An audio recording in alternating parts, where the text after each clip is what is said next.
嗱，我而家咧就即將會測試咧新嘅一個駁法嘅，睇下佢 work 唔 work 啦。咁點樣新嘅駁法咧？咁原先咧我就將每一張凳嘅發熱嘅部分咧，就駁咗去一個大嘅火牛嗰度嘅。嗰隻火牛咧就係由交流電 AC 咧係轉 DC 帶出嚟嘅咧，就好大個 current。咁令到咧我呢一啲啊嗰啲磁力開關嘅膠咧就溶，係啦。咁原因就係因為呢一個磁力開關咧，佢可以接受嘅電流咧，只不過好細，淨係得300個 mA 嘅啫。咁所以咧，而家就諗到方法就係要揾一個提供到一個低嘅電流，而可以同時咧俾到一個大嘅 voltage 嘅火牛。咁呢一個咧，睇下佢嘅規格先。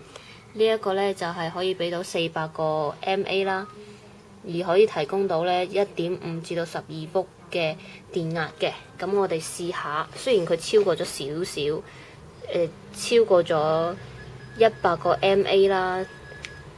咁但係我哋都測試下究竟呢一個磁力開關可唔可以頂受到？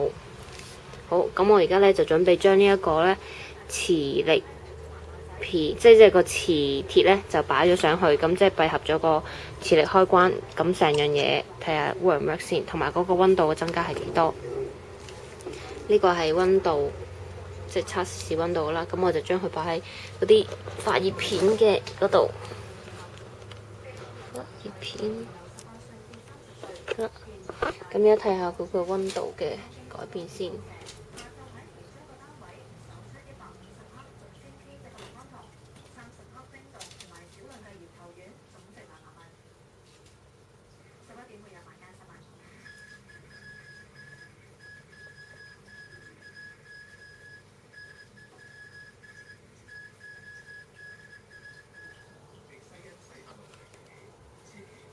佢啲溫度咧，似乎係跌緊嘅。咁因為咧，我掂住嘅係佢發冷嘅製冷嘅嗰部分啦。咁睇下凳面先。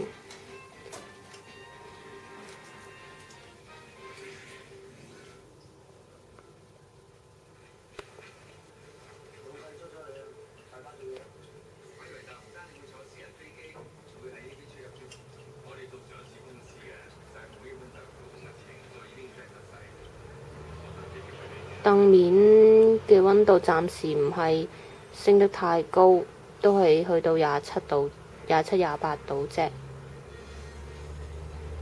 咁我再睇下嗰個磁力開關有冇任何嘅異樣先。咁陣間再匯報啦。